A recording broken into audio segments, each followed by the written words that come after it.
안녕하세요, 여러분. 한국 문화에 의해 이제 12번째 시간이네요. 오늘 여러분들과 이야기해 볼 부분들은 방송 한류와 영화 한류의 실태에 대해서 이야기를 해 보겠습니다. 아마 이제 제가 1강에서 말씀드릴 때는 방송 한류라고 하지 않고 드라마 한류라고 이야기를 했었을 겁니다. 근데 단순히 이제 드라마 한류라고 해버리면 드라마에 한정되기 때문에 드라마보다는 방송 한류로 해가지고 드라마 이외의 어떤 예능이라든지 그 방송 전반에 대한 이야기를 좀 해볼까 해서 좀 확장을 시켰습니다. 범주를 확장시켜가지고 첫 번째 시간에는 이제 12강의 첫 번째 시간에는 방송 한류의 실태에 대한 이야기를 좀 해볼 거고요. 두 번째 시간에는 영화 한류의 실태에 대한 이야기를 좀 해보려고 합니다.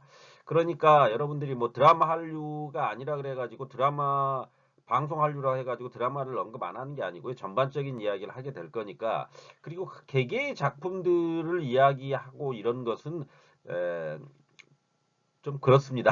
수업 시간에 뭐 다루기는 좀 그렇죠. 그러니까 어떤 것들을 통해서 이 앞 시간에 이제 뭐 이를테면 사랑이 뭐길래라는 것이 중국의 방영이 되면서 그걸 통해 가지고 어떤 한류가 시작됐다라는 이야기는 했었습니다. 드라마를 통해 가지고. 그러니까 또 아니면은 일본 같은 경우에는 겨울연가를 통해 가지고 어떤 드라마 한류가 시작되었다는 이야기를 했었죠. 그런 이야기가 이제 결국 이제 어떤 특정 작품을 이야기하는 것이기도 하지만 어, 그러함에도 불구하고 이제 각 개개별 드라마가 가지고 있는 내용들을 이야기하거나 그럴 것은 아니기 때문에 방송 한류를 통해 가지고 방송 전반에 대한 이야기를 하는 것이 훨씬 더 여러분들이 에, 한국 그 한문화 한국 문화의 한류에 대한 이야기를 하는 데 있어서 좀 더 넓은 확장폭을 가지고 이야기할 수 있기 때문에 방송 한류로 정하게 되었습니다. 자, 그렇다면 먼저 우리가 이제 방송 한류에 대한 이야기를 좀 해봅시다. 먼저 그럼 방송 한류의 실태에서 방송 한류의 현황에 대한 이야기를 해봐야 되겠죠. 영상 제작 시스템의 변화와 먼저 구체적 성과라고 나와 있는데요. 영상 제작 시스템의 변화와 그로 인한 성과가 현재 나타나고 있다라는 거거든요. 그거 뭐냐 그랬을 때 바로 OTT 서비스의 확대로 인해서 방송 기회가 많아졌다라는 거죠. OTT 서비스 하면은 여러분들이 뭐 잘 모르실 수도 있겠는데 뭐 결국 뭡니까? 넷플릭스로 대표되는 그러니까 방송 플랫폼 시스템이죠. OTT 서비스라는 것은. 그러니까 이 의미가 결국 뭐냐면은 오버 더 탑이죠. 오버 더 탑이라는 용어에서 오버의 O, 그다음에 더의 T, 그다음에 탑의 T 이렇게 해가지고 OTT 서비스라 그러는데 결국 이 용어라는 것은 셋톱박스 있죠. 셋톱박스. 그러니까 TV 셋톱박스를 의미하는 거죠. 그래서 이 초기에는 이제 셋톱박스를 통해 가지고 케이블 또는 위성 방송 서비스를 제공하는 것을 의미하는 것이 이제 OTT 서비스였거든요. 그런데 이제 인터넷망이 이제 보급되고 이동 통신 서비스가 발달되면서 그러니까 스트리밍 서비스가 가능해졌죠. 그렇게 되다 보니까 PC나 스마트폰을 통해 가지고 OTT 서비스를 제공할 수 있는 범위로까지 넓어진 겁니다. 그렇게 돼 가지고 지금 이제 여러분들이 그러니까 인터넷 안에서도 넷플릭스를 볼 수가 있고요. 그다음에 그 인터넷 안에 OTT 서비스들이 내재되어 있죠. 뭐 유플러스 제가 이제 유튜브 유플러스를 쓰고 있는데 유플러스 같은 경우에도 유플러스라는 그 자체적인 OTT 서비스가 있습니다. 그 다음에 국내 지상파 방송들의 어떤 연합체 성격으로 있는 푹 이런 것들이 있죠. 이런 게 이제 OTT 서비스라고 하는데 이런 OTT 서비스가 확대됨에 따라서 방송의 기회가 굉장히 넓어졌죠. 방송의 범주라는 것 자체가. 음. 그게 이제 영상 시스템 변화의 구체적 성과의 첫 번째가 되겠습니다. 두 번째가 이제 완성작이 안정적으로 수출되고 있다라는 거죠. 영상 기작 서비스 자체가 이제 변화가 되면서 안정적인 수출이 가능해지고 있다. 현재 방송 한류에서 포맷 등의 형태로 IP 판매의 범위가 확장되었다라는 거죠. 그러니까 IP라는 게 이제 지적 재산권 아닙니까? 그러면은 지적 재산권이 의 범위, 포맷 등의 형태라는 것은 방송 포맷이죠. 이 방송 포맷이 그러니까 뭐 우리나라 지금 이제 단적인 예로 여러분들 그 복면가왕이라는 그 TV 프로그램 알고 계십니까? 복면가왕. 그 MBC에서 지금 하고 있죠. 그 MBC에서 하고 있는 복면가왕이 미국의 포맷 형태로 수출이 되거든요. 그러니까 포맷 형태로 수출이 된다는 건 뭐냐면 포맷 자체를 판다는 거죠. 포맷 자체를. 그렇게 되니까 포맷만을 사다가 그 포맷을 통해 가지고 자국의 어떠한 요소들과 섞어서 자국의 방송으로 내보내는 형태 이런 것들이 이제 많이 수출되고 있다라는 거죠. 현재 그런 부분에 있어서. 그래서 과거에 비해서 이 포맷 형태의 수출이 굉장히 활성화되고 있는 측면이 있다. 이런 이야기를 할 수가 있겠습니다. 그러니까 지적재산권 판매의 범위가 확장됐다라는 거죠. IP 판매. 다음으로 숏폼 등의 새로운 영상 분야에서도 한류의 위력을 확인할 수 있다. 숏폼이라는 것은 숏폼이기 때문에 짧은 폼이라 그러지 않습니까? 짧은 폼이기 때문에 숏폼이라는 것은 결국 뭐냐면 짧게 만들어진 형태의 어떤 이를테면 웹드라마 같은 거라든지 아니면 웹 예능 이런 것들이 있죠. 그것의 형태는 이제 유튜브 등을 통해 가지고 방송이 되는 경우가 많은데요. 그런 경우에는 숏폼이라는 그리고 결국 짧다는 겁니다. 짧다는 것은 여러분들이 알고 계시겠지만 유튜브의 그 내용들이 대부분 길어봐야 5분 정도죠. 5분이고 더 길 경우 이제 10분 내외 이 정도거든요. 그럼 보통 5분 정도의 단위로 이 이야기가 그러니까 그러니까 만들어져 있지 않습니까? 구성 자체가 유튜브의 구성 자체가 5분 정도로 만들어져 있기 때문에 그 5분 정도의 숏폼에 익숙해진 세대들이 젊은 세대들이 5분 정도를 굉장히 어떤 형태로 보면 지루하지 않고 볼 수 있는 예능이라든지 혹은 드라마라든지 이런 것들 그러니까 과거의 어떤 드라마나 예능 같은 것 지금 현재도 물론 그 추세가 변하고 있는 건 아닙니다. 다만 이제 그런 긴 형태의 어떤 영상물들이 만들어지고 있는 것에 비해서 숏폼 형태의 영상물들도 새로운 한 형태로서 자리 잡아가지고 그 자리 잡은 것들이 지금 방영이 되면서 큰 반향을 일으키고 있고 그와 같은 제작 형태가 어떤 면에서 보면 굉장히 많이 발달되고 있다. 이렇게 이해를 하고 가시면 될 것 같습니다. 이런 네 가지 정도가 영상 제작 시스템 변화의 어떤 구체적 성과라고 할 수가 있죠. 어, 더불어서 이제 방송 한류의 현재 현황을 이야기하면 미디어 생태계의 변화를 이야기할 수가 있습니다. 앞서 이제 그 OTT 서비스를 말씀드렸는데요. 글로벌 OTT 서비스의 공세를 위협으로 받아들일지 혹은 기회로 이용할지에 대한 여론이 지금 현재 양분되어 있는 상황이죠. 그러니까 넷플릭스의 어떤 공세를 막아내기 위해서 아까 이제 제가 잠깐 말씀드렸던 국내 어떤 지상파 방송사들이 푸비라는 것을 만들어냈거든요. 그러면 과거에는 지상파 방송의 영향력이라는 것이 막대했죠. 막대하다 보니까 실질적으로 지상파 방송 3사라고 흔히 얘기를 하죠, 우리가. 그래서 KBS, MBC, SBS로 대표되는 지상파 3사의 어떠한 영향력이라는 것이 방송 안에서 굉장히 막강했었습니다. 그리고 이제 그러니까 이런 거죠. 모든 드라마라든지 예능이 지상파 이외에는 큰 의미가 없는 상황이었습니다. 불과 한 10년 전만 해도 그랬었죠. 그런데 어느 순간부터 이 방송 현장이라는 것이 이제 그러니까 우리가 흔히 얘기하는 지상파 방송의 위기라는 말이 나올 정도까지 돼버렸거든요. 그러니까 드라마나 예능 같은 것이 음, 드라마 3사에 의해서 주도되는 게 아니라 방송 서비스 사업자들에 의해서 주도되고 있는 형편이죠. 그런 것들이 이제 뭐 대표적인 게 TVN이라든지 JTBC라든지 이런 그러니까 종합 편성 채널이라는 것을 내세우거나 혹은 이제 방송을 할 수 있는 그 여건이 만들어진 여러 사업자들이 등장을 해가지고 어떤 지상파 3사가 가지고 있던 방송에서의 영향력을 나누어 가지고 있는 형편이죠, 지금. 거기에 이제 OTT 서비스의 어떠한 글로벌 공룡이라고 할 수 있는 넷플릭스가 우리나라에 들어와 가지고 그 넷플릭스가 실질적으로 보면 과거 한국 사회에서도 역시 케이블 TV라는 게 있었습니다.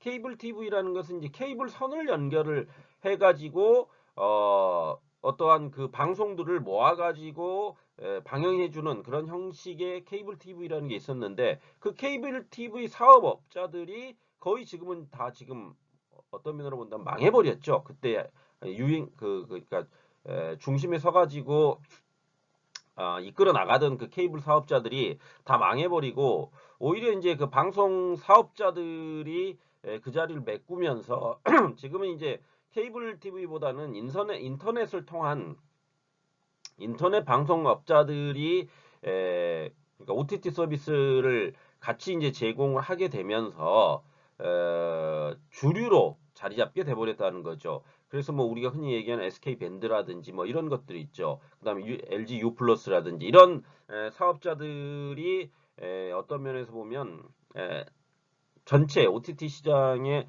중심에 서 있고 또 한편으로 이제 이런 그 넷플릭스가 저도 이제 그 넷플릭스에 가입돼 있긴 한데 처음에 이제 우리나라에 들어올 때 굉장히 싸게 들어오지 않습니까? 한 달에 10,000원 정도를 주고 거기 안에서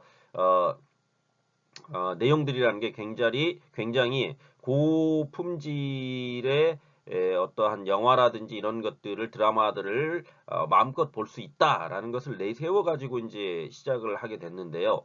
넷플릭스가 처음에 이제 출범해 가지고 미국에서 넷플릭스도 엄청난 그러니까 장악력을 보여주고 있었지 않습니까? 근데 이제 디즈니사에서 OTT 서비스를 시작해 버렸지 않습니까? 그렇게 되다 보니까 이제 넷플릭스 입장에서도 그 미국 내에서만 머무를 수가 없는 상황이었습니다. 그렇게 되다 보니까 이제 넷플릭스가 전 세계로 글로벌 시장으로 눈을 돌리게 되는 거죠.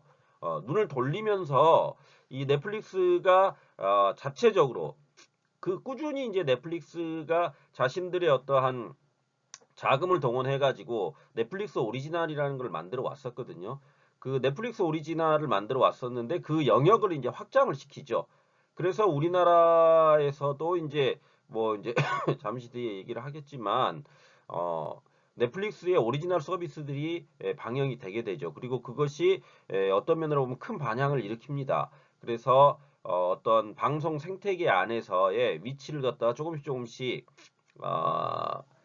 자리를 잡아가고 있는 그런 상황이라고 말씀드릴 수 있습니다. 그러면 과연 이런 미디어 생태계 안에서 과연 넷플릭스의 공세와 위협을 어떻게 수용하고 받아들여야 되는지에 대한 여러 이야기들이 이제 양분되고 있는 그런 상황이다. 이렇게 이해를 하시면 될 것 같습니다. 다음으로 이제 세 번째로 이야기해 볼 수 있는 게 방송 수출 다변화의 모색이겠죠. 그러니까 중국 시장의 어떠한 방송 수출의 그러니까 처음에 어떤 한류의 시작은 중국이긴 하였지만 일본이 그 다음으로 어떤 한류를 이어봤거든요. 이게 겨울연가 드라마로 데뷔되는. 그래서 일본에서의 한류가 한참 유행을 하다가 또 일본도 한류가 좀 수그러들자 다시 이제 중국 쪽의 어떤 한류가 다시 붐을 일으키기 시작했죠.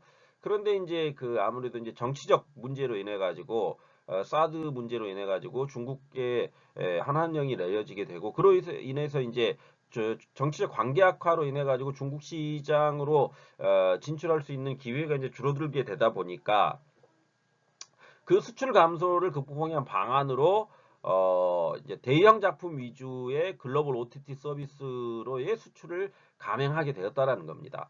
어, 그 대표적인 게 이제 킹덤 같은 것들이죠. 킹덤의 제작을 OTT 그러니까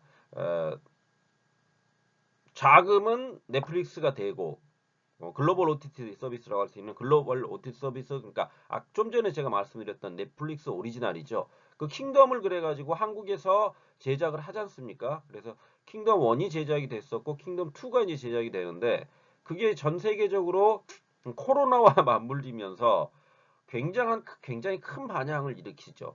그래서 한국의 어떠한 전통적 좀비물이라고 할 수가 있죠. 그거는 이제 좀비 영화지 않습니까? 그러면 전통적 좀비물이라는 것이 전 세계에 통할 수 있다는 그런 가능성을 보여주는 그런 것 계기가 됐다라는 거죠. 그걸로 인해 가지고 이제 넷플릭스 입장에서도 어떤 한국이 가지고 있는 방송 한류의 힘을 어느 정도 인지를 하고 그것을 자기들이 이용해 가지고 자기들이 어떤 글로벌 비즈니스 모델로서 한국과 손을 잡고 있는 형태, 그런 형태라는 거죠, 현재가. 그게 이제 방송 수출 다변화의 모색의 한 부분이다. 이렇게 이야기할 수 있겠습니다. 다음으로 이제 영상 수출의 주도권이 이제 바뀌고 있다라는 거죠. 그래서 영상 수출을 주도하던 앞서 이제 잠깐 말씀드렸듯이 지상파 방송 3사의 수출이 감소하는 반면 방송 채널 사용 사업자의 수출이 지속적으로 증가하고 있다. 그러니까 방송 채널 사용 사업자라는 것은 결국 뭡니까? 뭐 TVN이라든지 그 다음에 저기 JTBC라든지 이런 그 다음에 뭐 TV조선이라든지 이런 거 있죠. 그 다음에 채널 A, 그 다음에 MBN 이게 이제 종합편성 채널을 가지고 있는 방송 사업자들이죠. 방송 채널 사업자들이죠. 그런 방송 채널 사용 사업자들의 작품들이 그러니까 이런 겁니다. 방송 채널 사용 사업자들이 이제 종합 편성 채널도 있고 그 이외에 이제 채널 사용자들도 있는데 그들이 이제 속된 말로 얘기하면 방송 제작을 할 수 있는 여건이 만들어지게 되면서 그 쪽으로 방송업 쪽에 있던 유명한 뭐 PD라든지 제작자들이 대거 그쪽으로 옮겨가게 되죠. 직장을 옮겨가게 돼버리니까 그쪽에서 과연 경쟁력이 있겠느냐 했었는데 유명 PD라든지 작품을 좋은 작품을 지상파 3사에서 잘 만들었던 좋은 작품들을 많이 만들었던 PD들 대표적인 게 이제 나영석 PD 같은 경우가 KBS에서 이제 그 나영석 PD가 본격적으로 이제 어떤 성공의 가도를 달릴 수 있었던 게 바로 이제 예능 프로였지 않습니까? 예능 프로여가지고 뭐 1박 2일이라는 예능 프로를 통해 가지고 나영석 PD가 이제 어떠한 그 PD로서의 영향력을 보여줬다. 그러다가 이제 나영석 PD가 이쪽 방송 채널 사용 사업자 쪽으로 넘어오면서 낸 것들이 이제 계속 뭐 이를테면 꽃보다 할배라든지 뭐 이런 시리즈들 있지 않습니까? 그 다음에 그 뭐죠?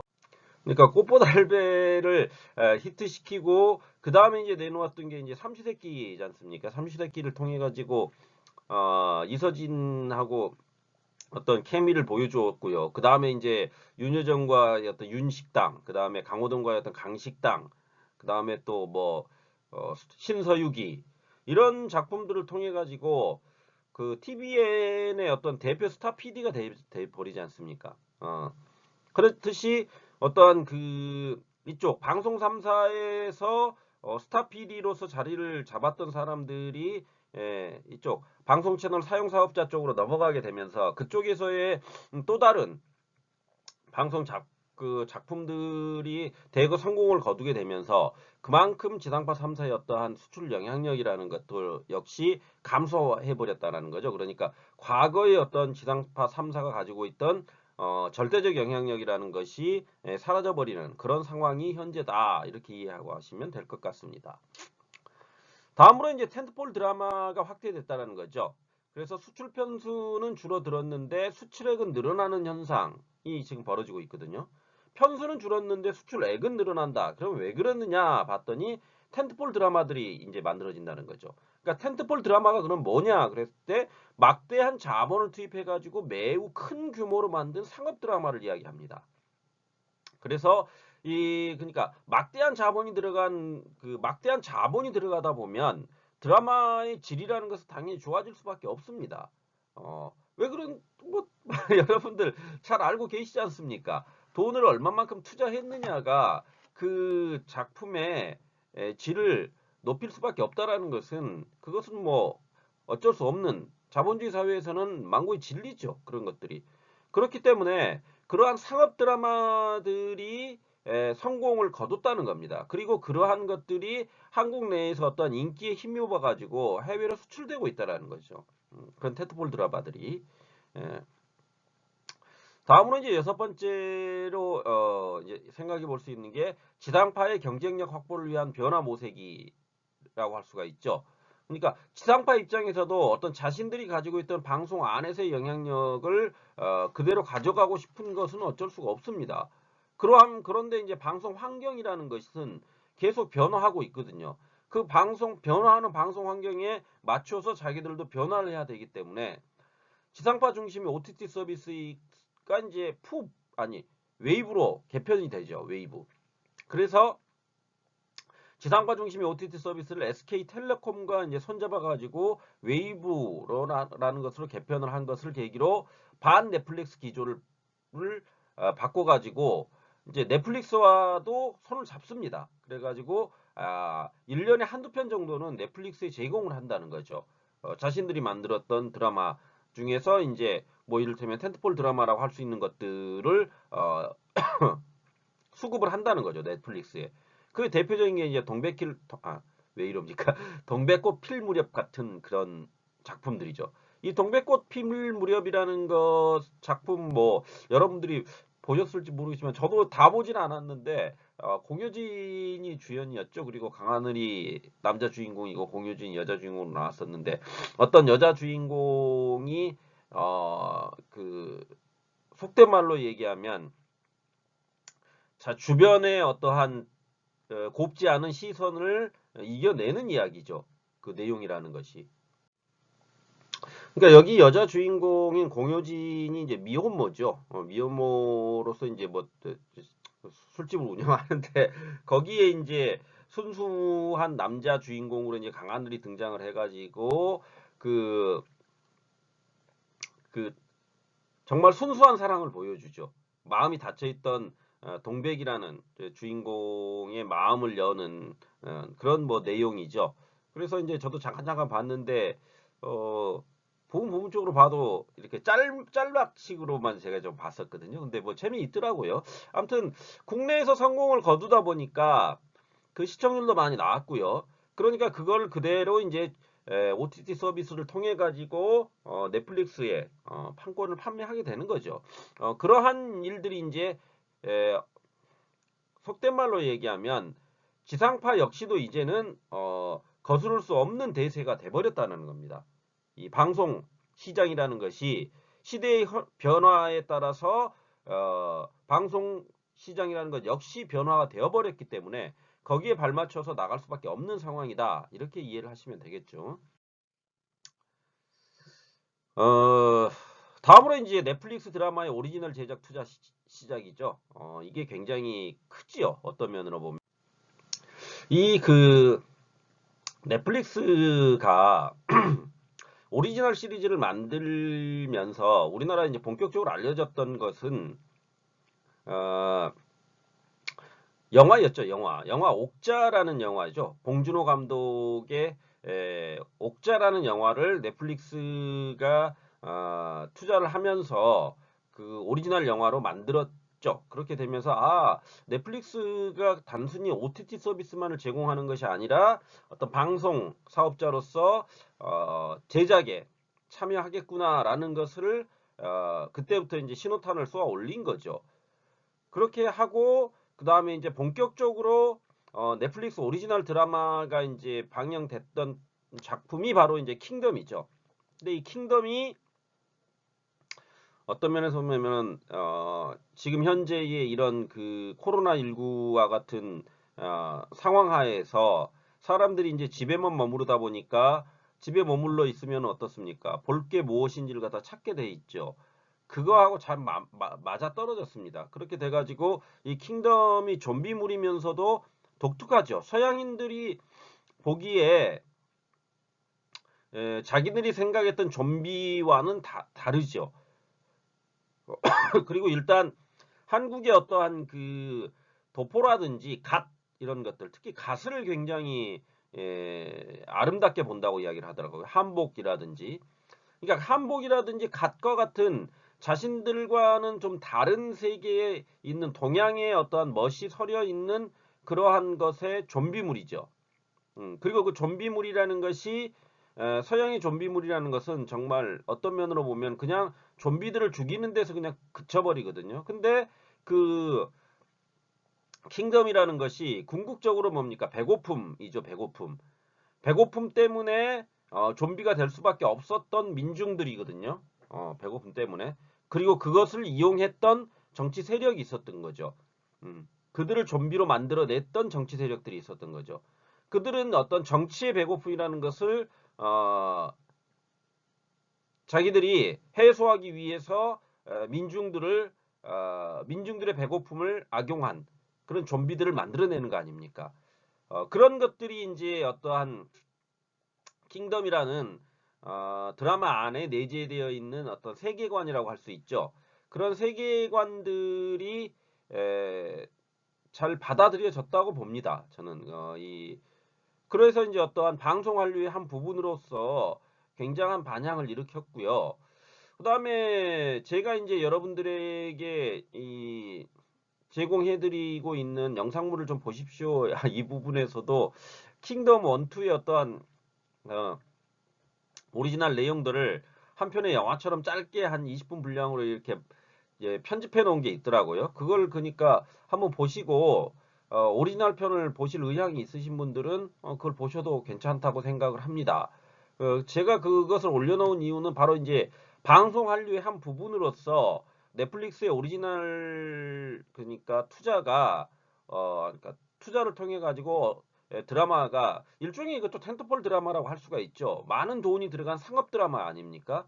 그러니까 많이 돈이 들어간 상업 드라마가 어떻게 성공할 수 있는지를 보여주는 그 사례이기 때문에 그런 의미에서 한 번 정도 보시면서 이런 식으로 어떠한 상업 드라마가 만들어질 수 있겠구나. 그리고 이제 이 방식이라는 것이 향후에 어떤 이제 지금 현재는 한국에 넷플릭스만이 들어와 있지만은 아마 디즈니사 역시 그 디즈니가 가지고 있는 그 자본력이라든지 아니면 이런 것들을 통해 봤을 때 향후에 또 한국 시장을 들어오려고 또 할 겁니다. 디즈니도 역시. 그렇게 됐을 때 어떤 향후의 방송 업계라는 것이 어떤 식으로 변화가 일어날지에 대해서 우리가 좀 지켜보자 이런 거죠. 그런 의미라는 거 이해하셨으면 합니다. 다음으로 인터넷 기반의 어떤 플랫폼을 통한 새로운 유통 질서가 만들어졌다라는 거죠. 그러니까 유튜브 기반이라는 거죠.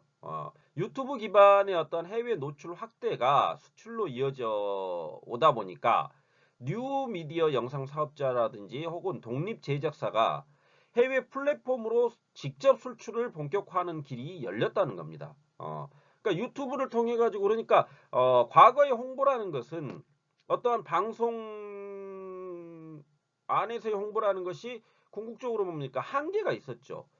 그러니까 이를테면 방송 3사 이외에는 홍보의 수단이라는 것이 없었던 그런 시절이 있었습니다. 그렇지만 지금은 인터넷이라는 것을 통해 가지고 전 세계에 홍보를 할 수가 있죠. 특히 유튜브죠. 유튜브 기반이라는 거죠. 유튜브 기반으로 해가지고 어떠한 작품이 만들어지고 그 작품을 언제 출시를 하겠다 그러면은 예고편을 다 내보내지 않습니까? 티저 영상이라 그래가지고 요즘에 티저 영상이라 그래가지고 티저 영상을 미리 이제 유튜브를 통해 가지고 뿌려놓는 거죠. 그러게 되면 사람들이 그 티저 영상을 통해 가지고 뭐 어떻습니까? 이거 재밌을 것 같은데 라는 생각을 가지게 되면 흥미를 가지게 되면 그걸 보려고 한다는 거죠. 그런 것들이 새로운 유통 질서로 자리 잡아가고 있다는 겁니다. 그러니까 새롭게 등장하는 뉴미디어 영상 사업자라든지 독립 제작사들이 어떠한 막대한 자본력을 가지고 있는 기존의 어떠한 큰 그 배급사라든지 이런 것을 이겨낼 수 없는 상황에서 그것을 이겨낼 수 있는 한 방법으로 유용하게 활용할 수 있는 게 바로 유튜브라는 것이죠. 유튜브를 통해 가지고 해외 수출을 확대할 수 있는 길이 열렸다. 이렇게 이해를 하고 가시면 될 것 같습니다. 다음으로 방송 한류의 시청자층이 확대가 됐다라는 거죠. 그러니까 초기 방송 한류였던 중심이었던 일본, 동남아, 중국 이러기를 벗어나가지고 새로운 시작으로 미국이 이제 대두되면서 시청자의 폭이 전 세계로 확대되고 있는 추세다. 이렇게 이해를 하고 가시면 될 것 같습니다. 그러니까 단순히 어떤 동남아라든지 한국 일본 그러니까 한국의 어떤 한류가 일본, 동남아, 중국 여기에만 머무르는 게 아니라 이제는 미국과 유럽으로까지 넓혀지고 있다. 이렇게 이해하십시오. 그러면은 뭐 될 것 같습니다.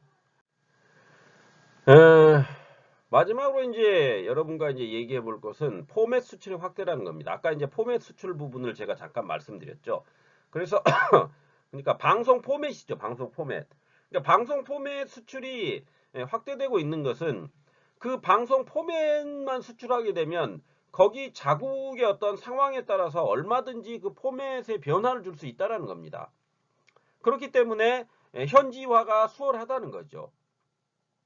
그러면 그 현지화라는 것이 결국 문화적 차이를 극복하는데 일정 부분 긍정적으로 작동을 할 수 있기 때문에 포맷 형태의 어떤 판매를 통해서 제작이 현지화되고 그러한 것들이 문화적 차이를 극복할 수 있게 만들어준다. 그래서 결국 이것이 전 세계로의 방송 한류의 수출길을 다루면 보면 열어놨다. 이렇게 이해하고 가시면 될 것 같습니다. 이렇게 한 10가지 정도로 제가 말씀을 드렸는데요. 그러니까 뭐 첫 번째 이제 제가 영상 제작 시스템의 변화가 구체적 서비스 성과로 드러났더라. 두 번째, 미디어 생태계가 변화하고 있더라. 그 다음에 세 번째로 방송 수출의 어떤 다변화가 모색되고 있더라. 다음에 영상 수출의 주도권이 바뀌는 상황이더라. 그 다음에 텐트폴 드라마가 확대됐다. 그 다음에 여섯 번째로 이제 지상파의 어떤 경쟁력 확보를 위한 변화가 일어나고 있다. 그 다음에 일곱 번째로 넷플릭스 드라마의 오리지널 제작이 시작됐다. 그 다음에 여덟 번째로 인터넷 기반 플랫폼을 통한 새로운 유통 질서가 만들어지더라. 그 다음에 방송한류, 아홉 번째로 방송한류의 시청자층이 확대되었다. 열 번째로 포맷 수출이 확대되더라. 뭐 이런 정도로 이제 현재 방송한류의 현황을 이야기해 볼 수가 있겠습니다. 다음으로 우리가 살펴보게 될 것은 방송한류의 핫 이슈지요. 대영화, 넷플릭스의 효과라는 것이요. 그래서 결국 대작이 팔린다는 겁니다. 대작. 그래서 킹덤, 아까 이제 계속 말씀드리고 있는데 킹덤의 의미라는 것은 넷플릭스와 같은 글로벌 OTT 어떤 플랫폼을 통한 직접 수출 기회가 만들어졌다는 거죠. 그래서 이를 통해 가지고 제작 규모가 대형화돼 버리고 뭐 흔히 아까 앞서 이제 말씀드렸던 텐트폴 드라마 같은 것들이 만들어져 버린다는 겁니다. 그래서 제작 규모의 확대라는 것이 결국 궁극적으로 산업의 어떤 질적 도약을 견인하는 역할을 수행하고 있다는 거죠. 그래서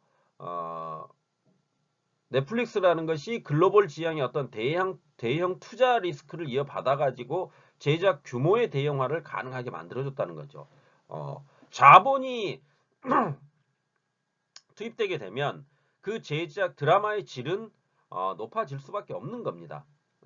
드라마의 질이 높아지기 때문에 그것이 결국 수출의 긍정적 요소로 작동을 하고 있다라는 겁니다. 그게 이제 넷플릭스의 효과라고 할 수 있죠. 더불어서 미국의 어떤 스트리밍 전쟁이 불러온 방송 한류의 기회죠, 이게. 그러니까 미국 시장 안에서도 넷플릭스가 전체 OTT 시장의 어떠한 전권을 그렇게 장악하고 있었던 상황 하에서 디즈니 플러스가 디즈니사의 디즈니 플러스라는 것이 출시가 되죠.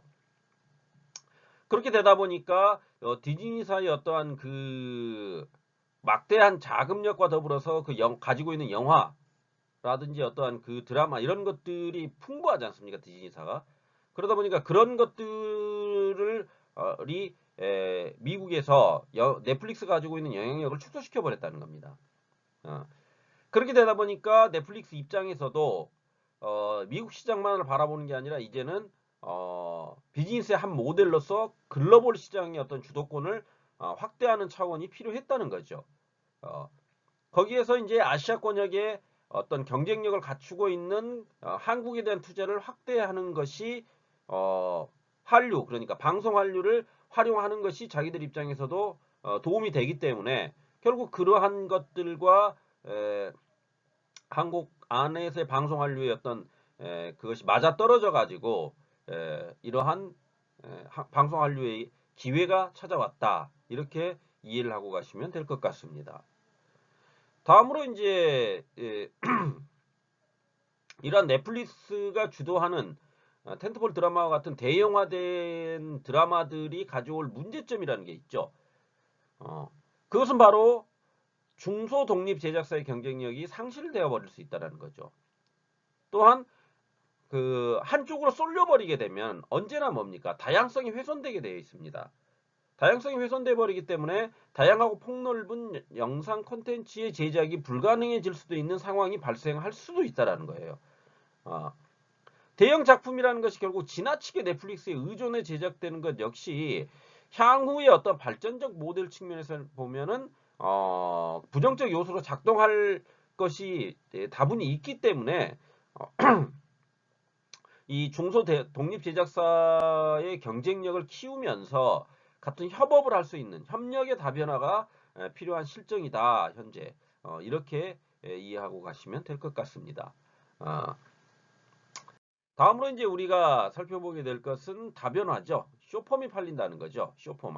앞서 제가 이제 잠깐 말씀드린 짧은 폼이라는 거죠. 그러니까 짧은 시간 안에다가 어떠한 드라마적 그러니까 웹 드라마라든지 아니면은 웹 시리 웹 예능 이런 것들이 나온다는 겁니다. 그래서 유튜브를 중심으로 하는 쇼폼 영상 전략이 구체화됐다는 거죠. 그래서 디지털 스튜디오가 제작한 영상이 미국에서 주목을 받으면서 새로운 차원의 어떤 방송 한류의 어떤 가능성들을 엿볼 수 있게 했다는 겁니다. 그 쇼폼 드라마, 쇼폼이라는 것들을 통해서요. 그것은 결국 우리 방송 한류라는 것이 다양화되는 측면에서는 굉장히 긍정적 신호라고 받아들일 수 있을 겁니다. 긍정적이죠. 더불어서 방송 영상이 어떤 팬덤 구축에 유튜브를 활용할 수 있게 됐다라는 겁니다. 그러니까 개별 방송사들이 유튜브를 통해 과거 영상의 클립형 서비스를 강화한 거거든요. 그러니까 뭐 순삭 그 5분인가 아마 이렇게 될 겁니다. 그게 저도 이제 유튜브에서 잠깐 봤는데요. 그 과거에 무한도전에 재밌었던 부분들을 5분 단위로 이렇게 끊어가지고 만들어 놨습니다. 그래서 독자 입장에서는 과거의 어떠한 그 재밌었던 예능 프로그램을 기억할 수 있게 만들어주고요. 또 한편으로는 그것이 또 다른 하나의 플랫폼으로서 작동을 해버린다는 거죠. 그렇게 되니까 그걸로 통해 가지고 여기 나와 있듯이 유튜브의 어떤 아카이브로서의 역할이 강화되면서 또한 고전 영상에 대한 롱테일 주기, 그러니까 길게 볼 수 있게 만들어 준다는 거죠.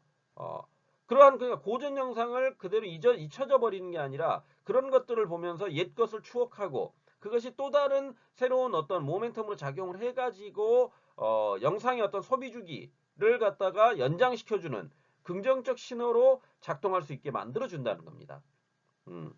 그게 또 다른 하나의 그러니까 여러분들이 그 쇼폼이 되다 보니까 우리가 이제 보통 이제 짤막이라고 이야기를 하거나 뭐 이런 것들이 있지 않습니까? 짤방이라고 얘기하는 것들. 그러니까 짧은 것들을 모아놨다는 거죠.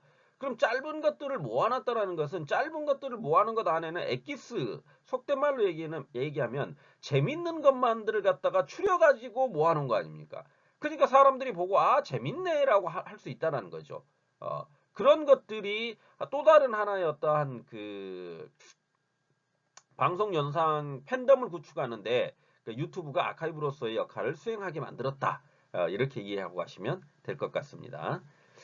다음으로 이제 뉴미디어 기반 영상 콘텐츠 기업의 전략이라는 부분들이 있죠. 그래서 유튜브를 통한 그러한 유튜브가 아카이브로서의 역할이 강화되면서 그걸 통해 가지고 팬덤이 구축되면 그걸 통해 가지고 콘텐츠의 지적재산권 IP의 가치를 높여 가지고 이러한 것들을 시리즈로 판매할 수 있는 전략을 전개할 수 있게 만들어줬다라는 거죠. 그러니까 기업의 또 다른 하나의 판매 전략으로서 이러한 것이 작동할 수 있게 만들어줬다는 거예요. 그런 의미에서 쇼폼이 아주 지금 현재 어떤 유행의 선두로서 작동을 하고 있다. 이렇게 이해를 하고 가시면 될 것 같습니다.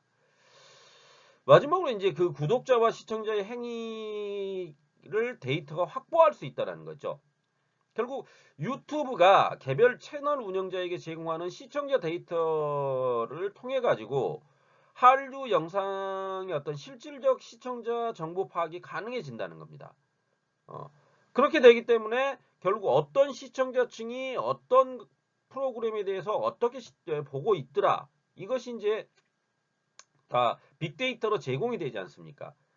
그래서 그걸 통해 봤을 때 지금 현재의 시청자들은 무엇을 원하더라라는 것이 어느 정도 파악이 가능하기 때문에 그걸 통해 가지고 다양한 사업 구축이 가능해진 거라는 거죠. 그만큼 이제 방송과 이제는 데이터 시장이 결합하고 있는 상황이라는 겁니다. 방송과 데이터 시장이 빅데이터로 대변되는.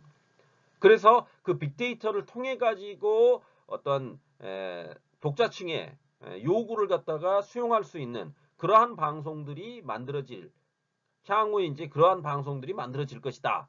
이게 이제 어떤 쇼폼물로 대변되는 영상 변화, 양상이라는 거죠. 다음으로 이제 우리가 살펴보게 될 것이 세 번째로 지적재산권하죠. 그러니까 포맷이 팔린다라는 겁니다. 포맷이라는 것은 결국 IP, 지적재산권의 활용이 늘어나고 있다는 거죠.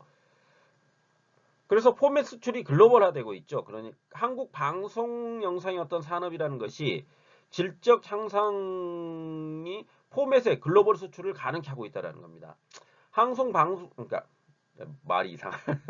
한국 방송 영상 산업의 질적 수준이 높아지다 보니까 그것의 포맷 수출이 가능해졌다는 겁니다. 그래서 이 포맷 수출이라는 것은 향후 어떤 방송 한류에 있어서의 새로운 성장 동력으로서의 가능성을 엿보게 한다. 이렇게 볼 수가 있겠죠. 과거에는 한국이 외국에서 방송 포맷을 사오는 경우가 많았거든요. 그런데 이제는 역으로 한국의 방송 포맷을 외국에 수출할 수 있는 그런 가능성들이 대폭 확대되었다. 이렇게 이해를 하고 가시면 될 것 같습니다.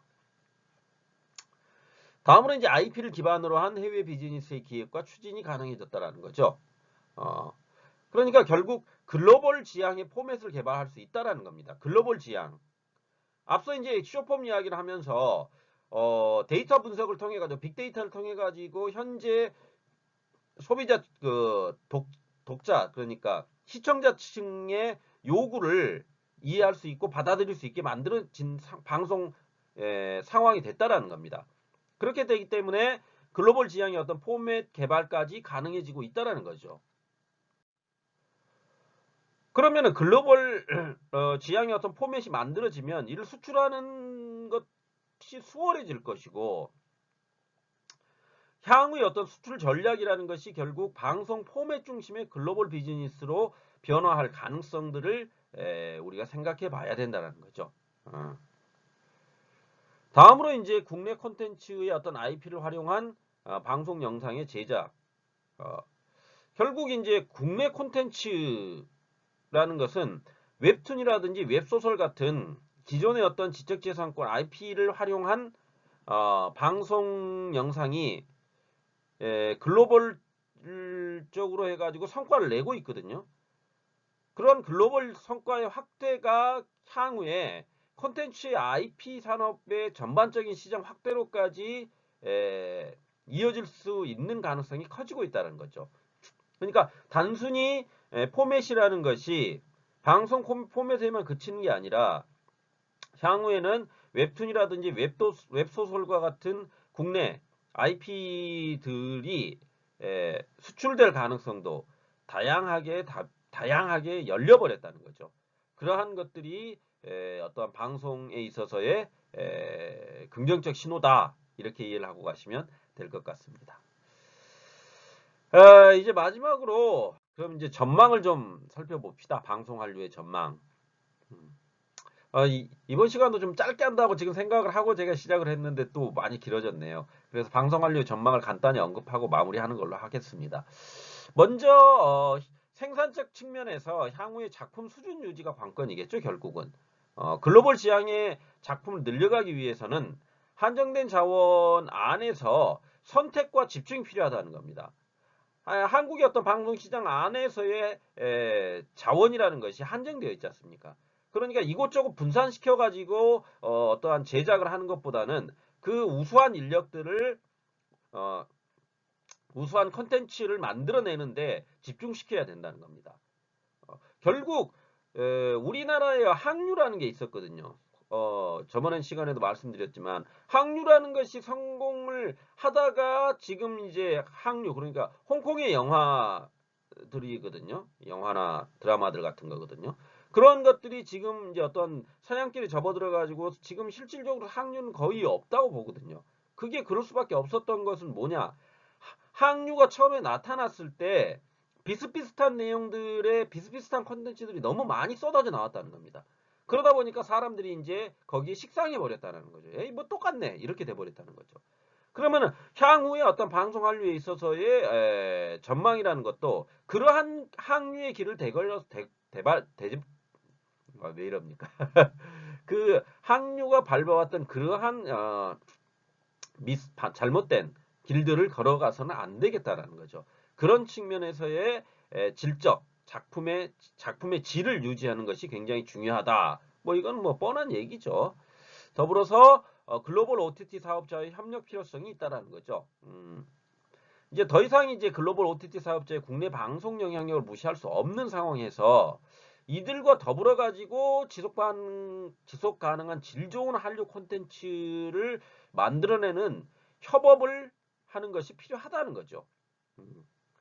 한국형 블록버스터를 통해 가지고 발전했던 영화계처럼 방송 역시 대형 드라마의 어떤 꾸준한 제작을 통해 가지고 해외 팬들을 흡입할 수 있는 컨텐츠를 개발하는 것이 필요하다는 겁니다. 그러니까 전 세계인들이 받아들일 수 있는 그런 것들을 만들어내라는 거죠.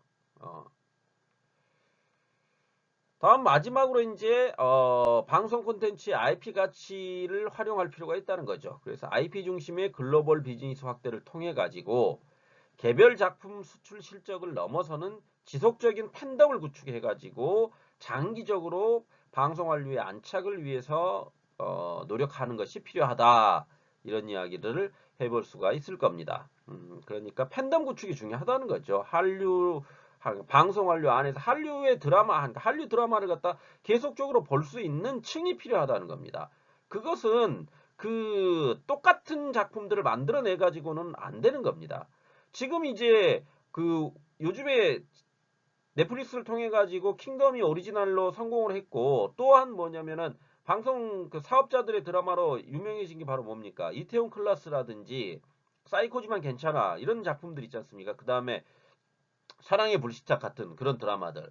그런 드라마들이 또 굉장히 호응을 얻고 인기를 얻고 있거든요. 그러면은 그거는 다양성이거든요. 사랑의 불시착은 북한군 장교와 남한 재벌녀의 어떤 사랑 이야기 아닙니까? 그 다음에 이태원 클라스는 물론 이제 뭐 전형적인 어떤 그 복수극이긴 하지만 그 안에서의 또 젊은이가 가지고 있는 패기와 사랑 이야기가 있거든요. 그 다음에 사이코지만 괜찮아하는 그 드라마 자체가 정말 사이코틱한 어떤 여자 주인공과 그걸 감싸 안으려고 하는 남자 주인공의 이야기거든요. 그게 독특하다는 거죠. 그런 독특함들이 통한다는 겁니다. 결국은 똑같은 내용이 아니라 독특함과 신선함이 지속될 수 있는 그러한 환경을 지속적으로 만들어내는 것이 중요하다. 이렇게 이야기해 볼 수가 있겠습니다. 이 정도로 이제 방송 한류에 대해서 좀 이야기를 마쳐볼까 하고요. 듣느라고 수고들 하셨고 두 번째 시간에는 영화 한류에 대한 이야기를 좀 해보도록 하겠습니다. 수고하셨습니다. 감사합니다.